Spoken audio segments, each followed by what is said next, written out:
All right, so before going into the demo, we want to ease into it because we're just back from lunch, so don't want to get too excited too quickly. I wanted to start with this chart right here. There we go. Yeah. All right. Can anyone tell what this represents? What this is showing right here?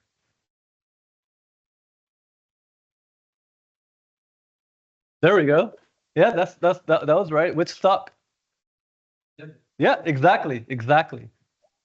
So I wanted to highlight this because just looking at this, you can see that there's a clear shift over the last couple of years, year and a half to 2 years, where the world's perception of AI and as well as investment into AI just kind of skyrocketed, went to a whole another level.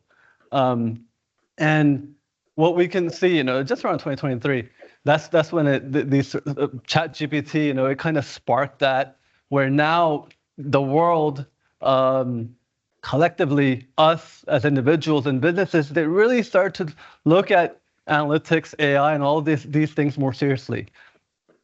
And when it first came out, it was almost magical. Like people were actually treating it like it was magic, where, hey, ChatGPT can solve any use case. You just kind of ask it something, you ask it to code, you ask it something, and it'll do it for you.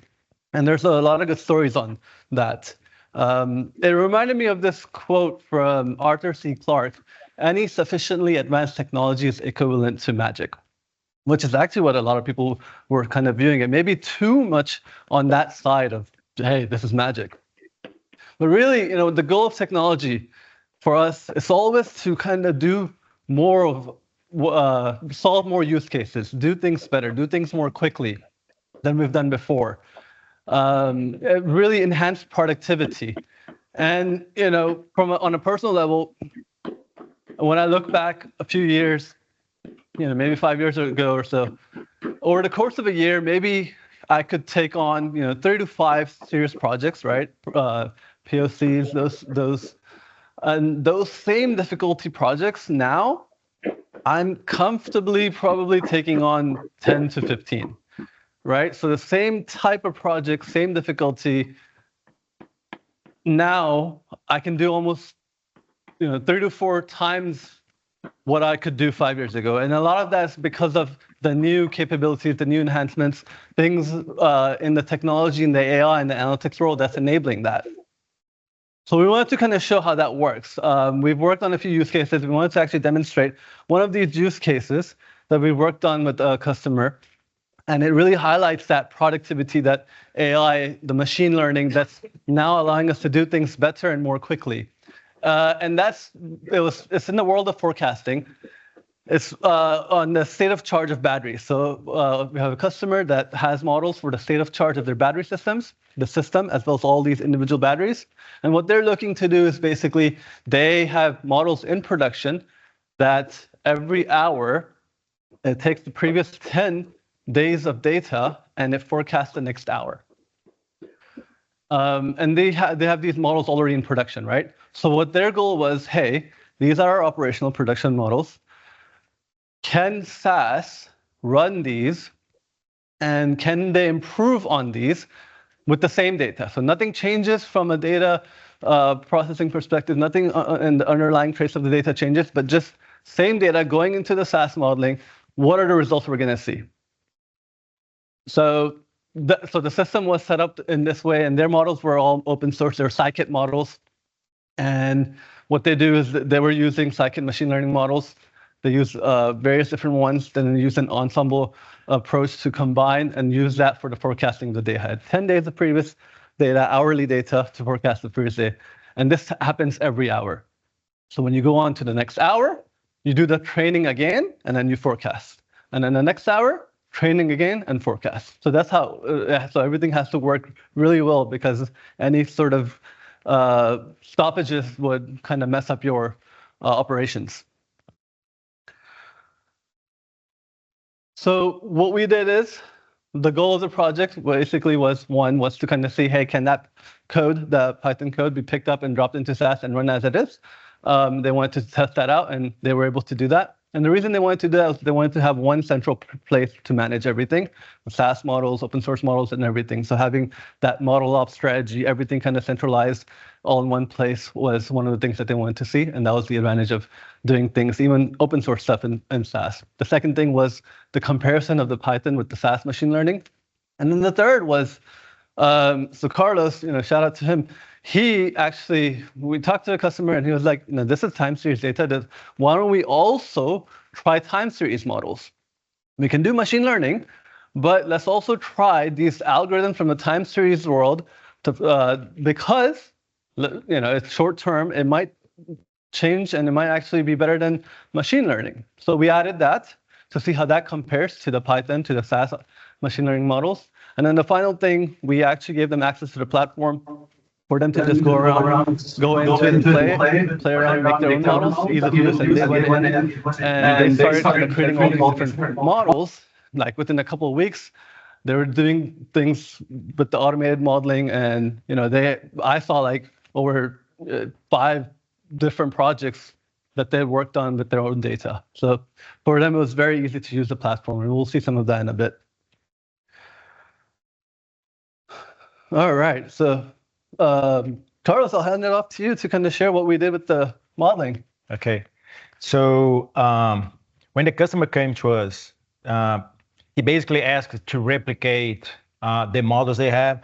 It was a pretty cool framework they brought to us, doing grid search, so auto-tuning all the models, and they're running a bunch of different models. They're running tree-based models, support vector machine. They're not running neural networks, but they're running different models, maybe 7 or 8 different models. Grid searching the parameters for all the models and putting together the results and getting the mean of the results to make the model more general for future analysis. So we first, as Muneeb said, we first run exactly the same framework in the SaaS environment using Python, and then my job was kind of translate that into SaaS using SaaS technology. Or when I mean SaaS technology is what Chad said at the beginning, SaaS math. So the SaaS proprietary algorithms using our proprietary auto-tuning. So it's a kind of a grid search. So we use genetic algorithms to search the hyperparameters for each one of those models. And I understand the idea because the time series was not very uniform, kind of a well behavior, so change time to time, but not equally spaced. So I kind of understand why they're trying to use machine learning for this approach, and I got this as a challenge. So what we decided to do, so let me go back here to the platform. And so this is, I know not all people like code. We kind of decide to go for code, and this is just a structure. So we select kind of the time frame, and it was kind of 30 days, looking back every 10 days. So looking back 10 days and validate with 6 days, forecast the next 24 hours. So 24 slots. So that's the reason we have a lot of training and validation, because the only way they could prove the technology was doing the back test. So we're training the model, look at the back, validate the predictions and what happens in the actual, so what they observe in reality, and we start comparing. And they're doing the same. So we're doing the same baseline to compare in the back test. And just to kind of illustrate what we're doing is that we create flow.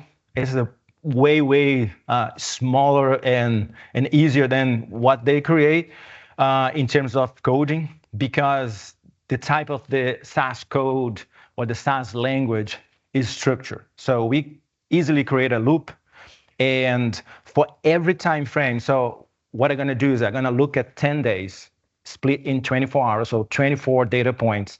I'm gonna train my model, and I'm gonna forecast the next 24 data points. And what I'm doing is I'm doing for decision tree, and the cool thing is this part.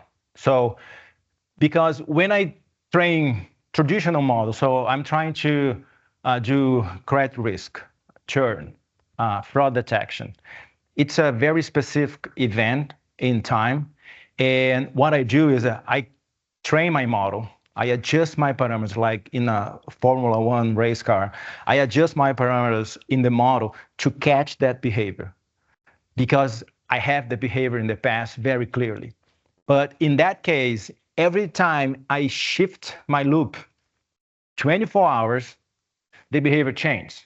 So if I fine tuning my parameters and freeze that tuning, my model gonna work well for one time frame and really bad for all the other time frames. So I need to be flexible and train the model for each one of those time frames we have, which was 464.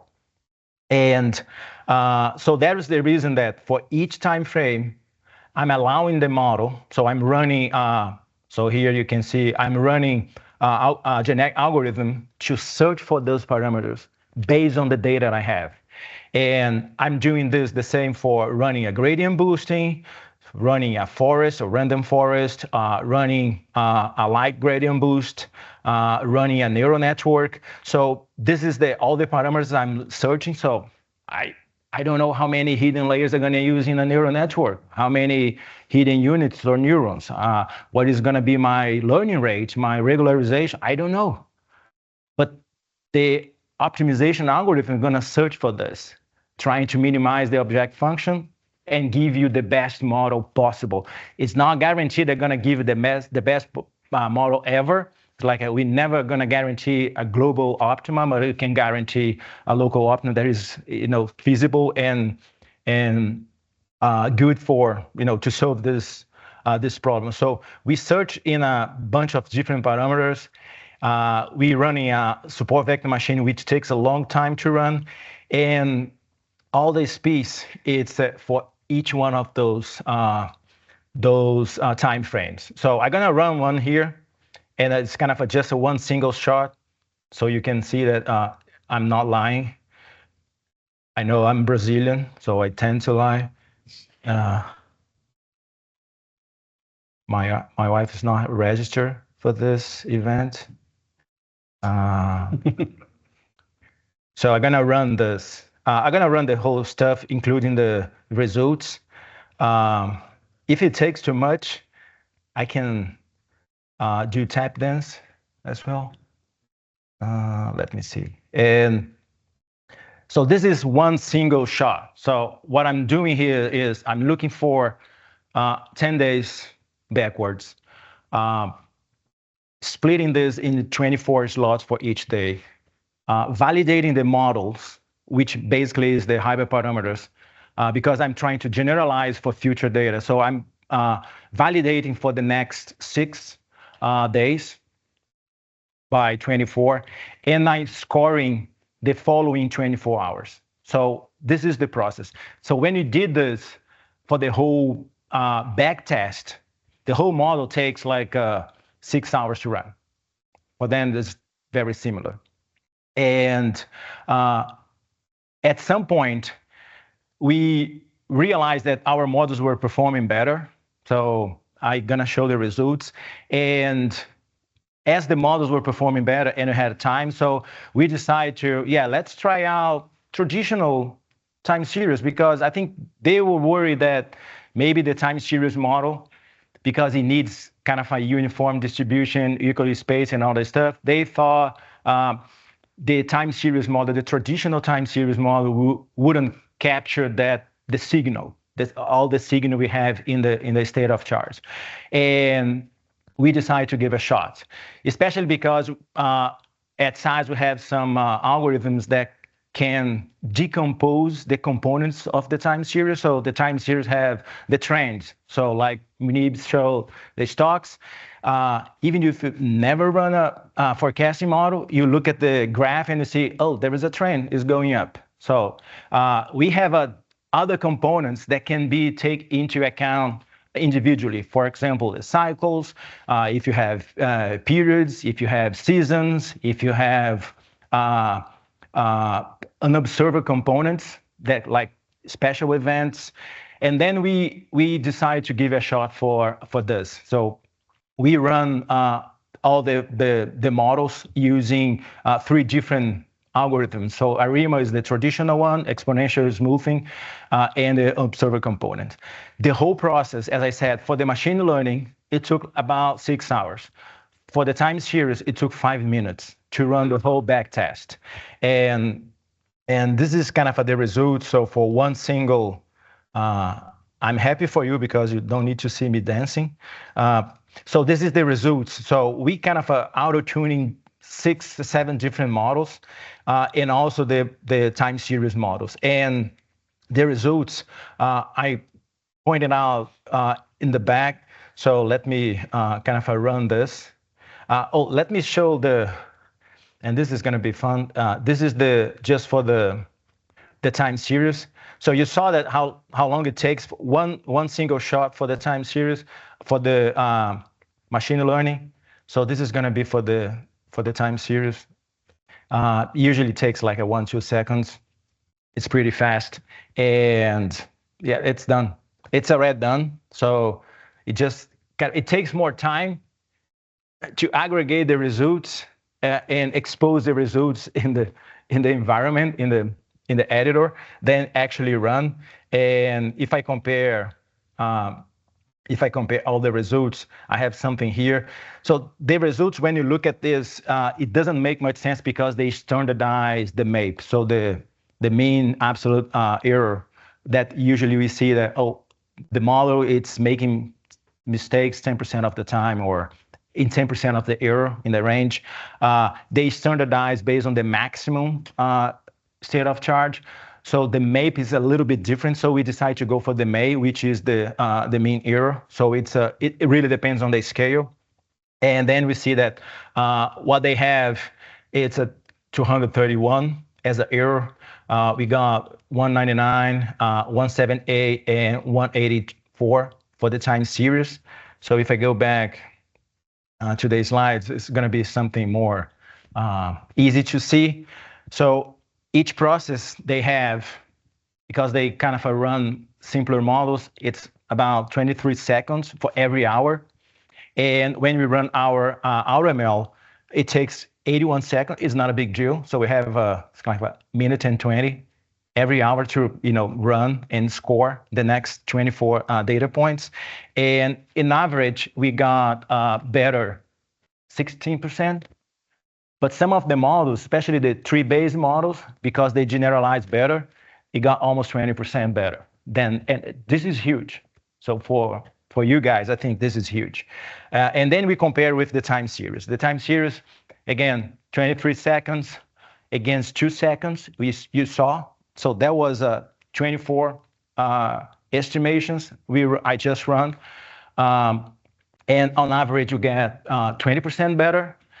So when I say -20, that's I reduce the error 20%. And the unobserved component, because it takes into account all the differences and all the components in the forecast that might be very hard to capture the behavior, the unobserved component reduced 22%. But as Shadi said at the opening, not everybody likes to code. So the final piece was kind of creating. So let me go back here. And then this is absolutely no code infrastructure. So I just need to decide about my time frame, my dependent variable, all the independent variable that eventually helps capture that behavior, the past behavior. So we decide to use most of them. And the good thing about this is I can try out, because the data science, it's really about data and not really about science, because we try out as many models we can, because we don't know what's going to be the results. So for me, science is like a physics or math, that the inputs, the output. It's not the case for us. We know the input, have no idea about the output. So what do? Let's try. So we can try different approaches, including different algorithms, and this is a good thing in this tool. So for example, here I can try out different models, exponential moving, ARIMA with exogenous inputs, intermittent data models, or unobserved components. I can run multi-stage, so I can create new features and incorporate the features in the time series models.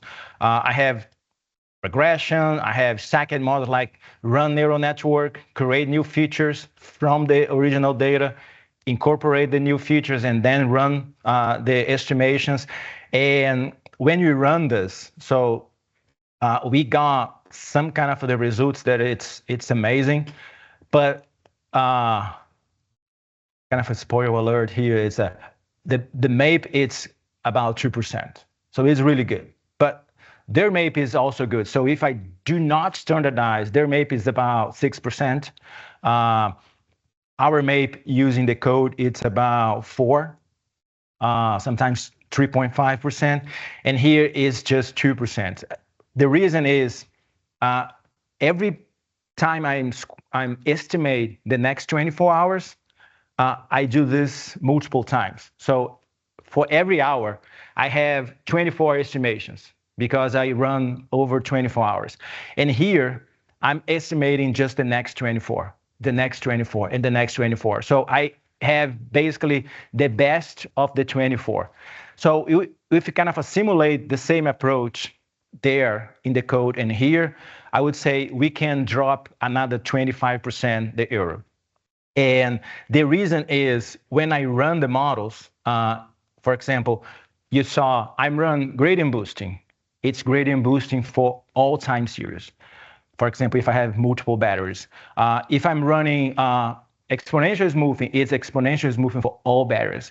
Here, no. If I'm running, for example, this auto forecasting, some of the time series can be resolved by exponential smoothing. Some can be resolved by ARIMA X. Some can be resolved by an observer component. So we get the best of the each algorithm in order to better estimate my target or my dependent variable. And this is key.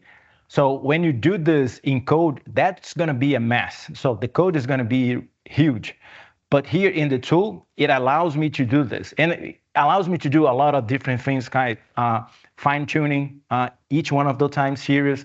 I can override some of the time series if I say, oh, I know there's going to be an event here and there's going to be an outage, and then I can improve this or I can change manually. So there is a lot of things that you can add your business knowledge to the tool to improve the solution. So that's one of the reasons the model gets really better. And the final step was that they kind of a challenge. Oh, but you're doing well because you're looking at the overall load. So what happens if you look for each one of those batteries?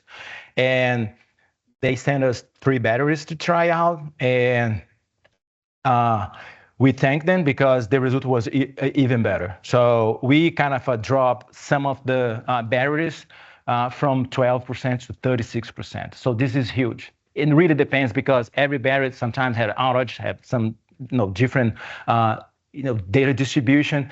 So in this way, we could because we can run for multiple buy groups, I would say, like batteries, or you can run for the whole system. And if you run by group, it makes more homogeneous and actually improve the way the model gonna capture the behavior, the past behavior. So that's the way that works for us. You wanna show some stuff, right? Well, I guess we can just kind of wrap up. Yeah, and when we got to this point with the batteries, we actually were like super confident that we could improve their accuracy. We actually asked them like to pick the batteries. Like they had probably 20 to 30, lots of different ones, and we were just like, hey, basically send us your most problematic ones, the ones that you think might not forecast as well. And they chose the 3. They sent those to us, and then we kind of ran the forecast. But to kind of go back and highlight what Carlos was saying, on any project that you're working on, right? And especially when there's different layers, there's different time series, or there's different segments of a data. the scalability and the accuracy of SAS with their auto tuning, with the auto ML, is what I want to highlight. Because if you apply one approach, as Carlos was saying, like one regression model for everything, you might do well on one series or on one segment of the data, maybe, but to be able to take every segment and every series, every time series, and apply all the models, apply all time series, different models that we were seeing, apply all the machine learning different models, run a tournament amongst all those on each series. So you can have 100 series, you can have 100 segments, thousands even, and we just tell the system like, hey, go compete and find me the best results. That's what I really want to highlight. That's what basically the system does. And it adds up. So if you're looking at one thing, maybe the accuracy goes up a little bit, but when you're working on a large population, or as with load forecasting, for example, if you're looking at the assets, there's hundreds and thousands of different assets that you may be wanting to forecast at, right? Imagine creating a unique model for each of those, or if you're doing it by geography, imagine creating an individual model for each of those, trying to get the best model. That's going to be a lot of work. But letting the system kind of go, be like, hey, all of these different segments, all of these different time series, run all my models against them, the time series, the machine learning, compete, bring me back the best results. That's pretty powerful. And that's where we, consistently in the forecasting work, especially in short-term forecasting, where accuracy is such a big deal, these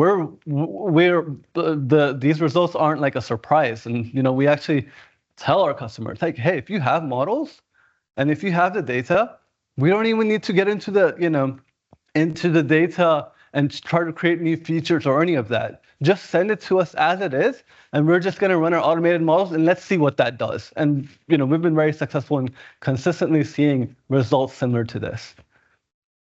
So that's a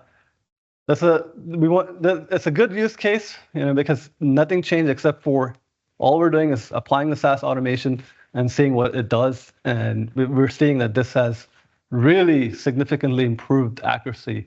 So where accuracy is a big deal, scalability is a big deal, where you maybe can't forecast the level you want to because of scale, then definitely, looking at SAS and looking at kind of what can be done on that side is pretty significant. Well, yeah, with that, any questions about the project or in general around forecasting? Yeah.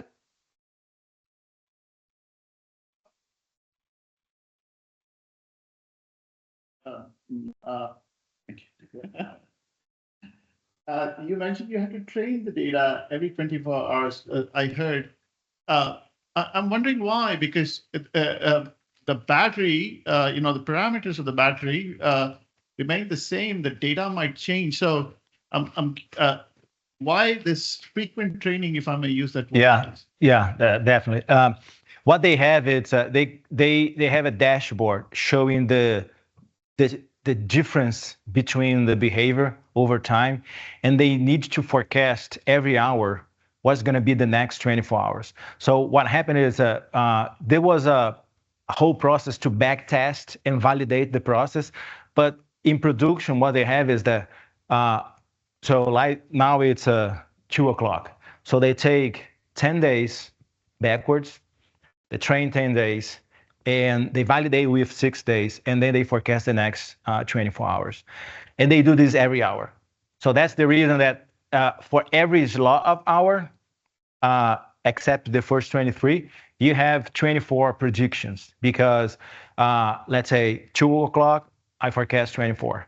3 o'clock, I forecast 24. So tomorrow, 1 p.m., I'm going to forecast 24 times. So that's the reason that every time I go kind of away from now, my error increase a little bit. So that's the reason that when we move to the visual interface, the error is way lower, just because we're getting always the best for each slot. And during the loop they need to put in production, they have all the 24. So it's kind of an average prediction, average estimation for every slot of hour. And what they said is, so I'm not from utilities, I tried to be a soccer player, didn't work out. So I just asked why you need this 24 hours. They say, well, we have a dashboard. We need to be prepared for the next 24 hours every hour. I said, cool. And I did. And I guess just I don't know if it answered your question.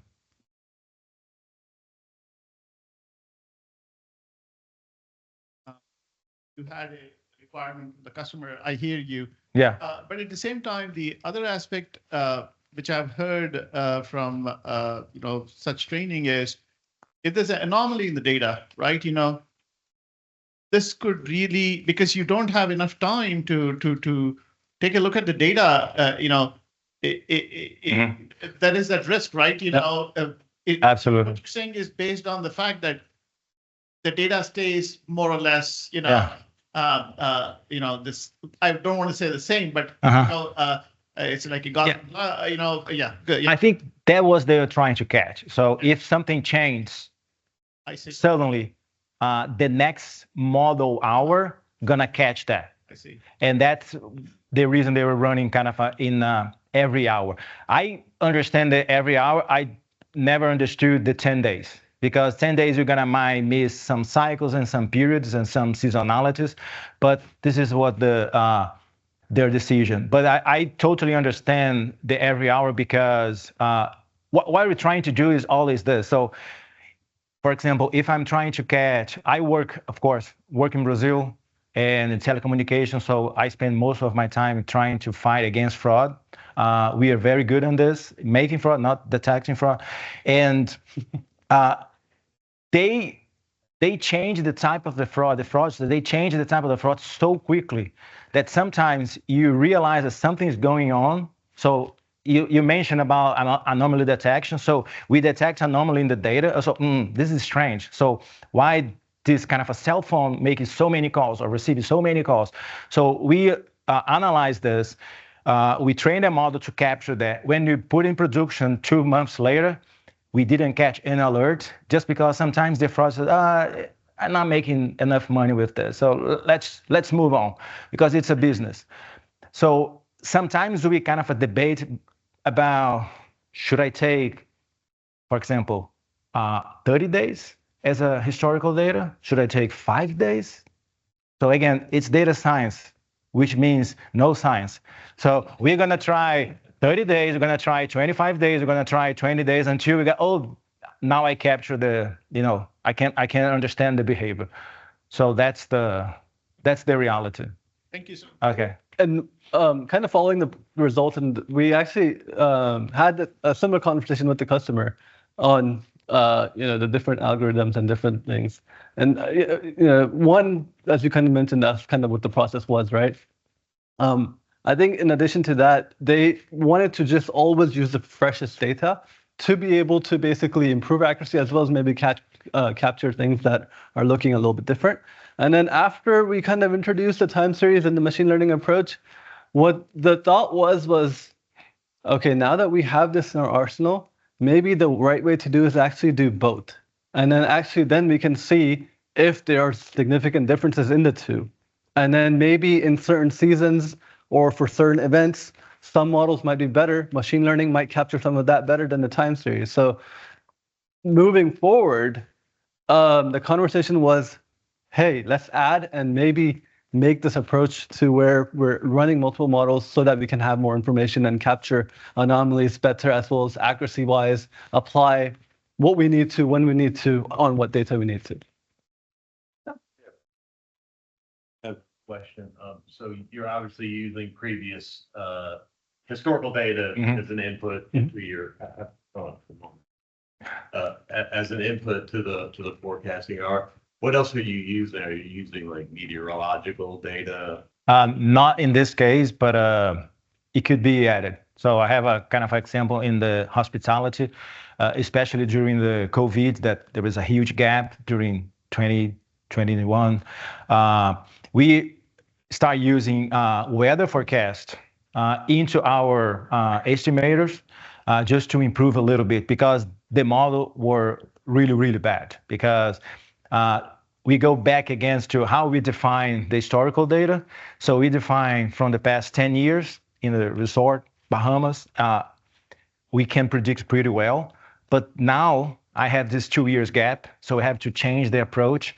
And when we start estimating, we saw that there is a kind of a glitch in the estimator. So let's try to add as much things that we can. And weather forecasting is good, especially if they're trying to get like a everyday number of guests, number of rooms, and all this stuff, and the facilities, so the restaurants, the water park, and all this stuff. So the weather forecast plays a huge role here. We haven't used because they didn't request. We're trying to give a kind of a fair comparison. If they had, we should use. Yeah, and kind of just to add a little bit in terms of the inputs. So this was the state of charge, battery state of charge, right? And some of the inputs to that were like load. And for load forecasting, weather, every project that I've worked on, weather's like the most important weather. So kind of how it would work in this is, with load forecasting, and Jennifer can comment on this as well, we always use weather data. So that's like temperature and other things as well, humidity, wind, all of those things. We just kind of bring in what's there. That, I guess, in terms of a workflow, how that would work for this would be they use that for the load forecasting. And then the load forecasting actually goes into an input for the state of charge of the batteries. But yeah, weather is net forecasting is super important. Yeah. So you're taking a load forecast and using that to determine what state of charge, I'm assuming like 0 to 100%. Yeah, and that's one of the inputs. Some of the other inputs are, lags in hours, what's previous hours values were. The day of the week and the exactly, day of week of the year and all that stuff. Yeah.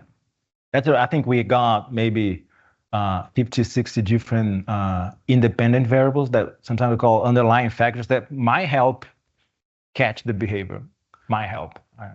And we actually explored even kind of, so they had a set number that they were using, and we were like, hey, maybe thinking just kind of let's apply them all and let's let the tool kind of select the ones. But for our exercise, in keeping things as consistent as possible and really just having a competition almost of the models without actually improving the data. Because if you improve the data, that's going to always be, and that's actually what this enables, is you get to work more on the data and less on the fine-tuning of the parameters. That's what we just kind of did a head-to-head exactly the same. But they were, in their whole exercise, they probably had over 50 different variables that they had brought down to a more manageable 10 to 20. Yeah, there was a big difference in our approach because we're trying to emulate what they did. And I would say the only thing that works for sure in data science is try and error. We wouldn't be able to do that because we're trying to emulate what they did. But all the things that you mentioned should be in the process of a real project. And they probably went through that on site and just kind of gave us the final piece. Yeah. Right. Well, perfect timing down to the minute. Makes sense from data scientists. Thank you so much. Okay. Thank you.